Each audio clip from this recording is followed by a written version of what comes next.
Puji Tuhan saudara sekalian, kita sungguh diberkati Tuhan karena Tuhan Yesus terlalu baik terhadap kita. Mari kita sama-sama berdoa, minta Roh Kudus menjamah kita ya, supaya kita bisa ngerti firman Tuhan. Terima kasih Tuhan Yesus atas hari ini yang indah. Berkatilah kami Tuhan supaya firman Engkau sungguh bisa menguatkan kami. Terima kasih Tuhan Yesus. Dalam nama Engkau Tuhan Yesus kami telah berdoa. Haleluya. Amin. Saudara sekalian, di Ibrani 4 ayat 15.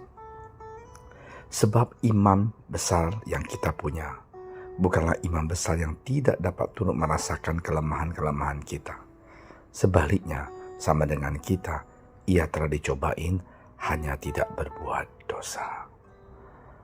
Wow, ada orang datang tanya, kok Tuhan kamu lemah ya? Nangis, lapar, sedih, dan juga mau berdoa. Nah, kalau dia benar-benar Tuhan, kenapa dia harus mau berdoa? Kenapa dia bisa lapar? Kenapa dia bisa sedih? Dia nangis. Kenapa? Nah, inilah indahnya kita jadi anak Tuhan.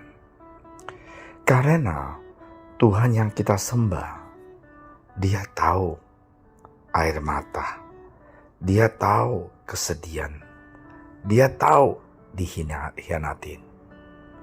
Yesus adalah Allah yang menciptakan seisi dunia ini menjadi manusia. Kita sebut Dia anak Allah. Tuhan kita bukan merit ataupun kawin dengan Maria, bukan. Dia memakai rahimnya Maria untuk melahirkan dan menjadi manusia, ya 100% manusia, dan menyerahkan tubuh Dia korban di kayu salib. Maka sebagai manusia 100%, Yesus juga memiliki hakikat seperti kita. Ia memiliki keinginan dan juga hasrat, dan oleh karena itu pula ia dapat dicobain.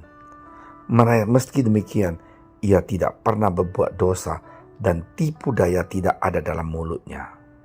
Sebagaimana yang firman Tuhan gambarkan di Lukas 4 ayat 1-13, bahwa Yesus dicobain iblis dan ia menang atas percobaan tersebut. Percobaan Yesus ini persis seperti apa yang kita hadapi di sekarang ini. Lukas juga menggunakan peristiwa tersebut untuk meneguhkan bahwa Yesus adalah anak Allah dan juga untuk mengajar kita supaya meneladanin ya Yesus dalam ketaatan kepada Tuhan sekaligus dalam mengatasi percobaan. Jadi istilahnya Lukas juga menggambarkan bahwa ini loh, dia juga manusia. Dia tahu segala kesusahan kita. Sebagai murid Kristus, kita mendapat banyak sekali pelajaran dan teladan berharga yang tersurat dalam peristiwa percobaan di padang gurun. Pertama-tama, kita perlu bijaksana terhadap rencana iblis. Dia jahat sekali. Iblis itu memiliki taktik yang luar biasa. Kita pun tak bisa berleha-leha. Iblis menyerang di saat yang tepat ketika Yesus lapar. Ia menyerang kita tepat waktu kita lemah. Percobaan berlangsung selama 40 hari. Namun 3 percobaan yang dijabarkan Alkitab terjadi di puncak kelaparannya. Iblis juga secara halus mencampurkan kebenaran dan kesalahan sebagai upaya menipu. Ia mencoba kita memenuhi kebutuhan atau tujuan yang sah dengan cara yang tidak sah. Lihat betapa liciknya si iblis. Ya, dalam percobaan ini, ya, mari kita perhatikan Yesus, apa yang Yesus lakukan. Ia hidup dalam apa? Ketergantungan pada Roh Kudus. Ketika kita berjalan dalam Roh, maka kita tidak akan menuruti keinginan daging. Iya kan? Hari ini kita ini dicobain iblis non-stop. Kita mau belajar kepada Yesus. Jadikan batu ini roti, tidak boleh. Kita hidup di dunia ini bukan tergantung makanan, tapi firman Tuhan. Nah, si iblis pintar lagi. Firman Tuhan mengatakan, kalau kamu jadi anak Allah, kamu loncat dari sini, bahwa Tuhan akan kirim malaikat untuk membantu kamu. Licik dia sebenarnya. Dia pakai firman Tuhan. Maka Yesus juga membalas dengan firman Tuhan. Ada tertulis bahwa kita tidak boleh uji Tuhan kita. Nah, inilah yang luar biasa. Maka kita harus serahkan diri kita setiap hari pada Roh Kudus. Berjalanlah dengan penuh ketergantungan pada Tuhan. Yesus juga selalu menggunakan firman Tuhan untuk melawan percobaan si iblis. Pertanyaannya, seberapa banyak kita membaca Alkitab untuk menggunakan firman Tuhan seperti yang Yesus lakukan? Kita harus setia membaca, bahkan menghafal dan mengingatnya firman Tuhan. Ingatlah, firman Tuhan adalah pedang roh. Saya ulangin, pedang roh.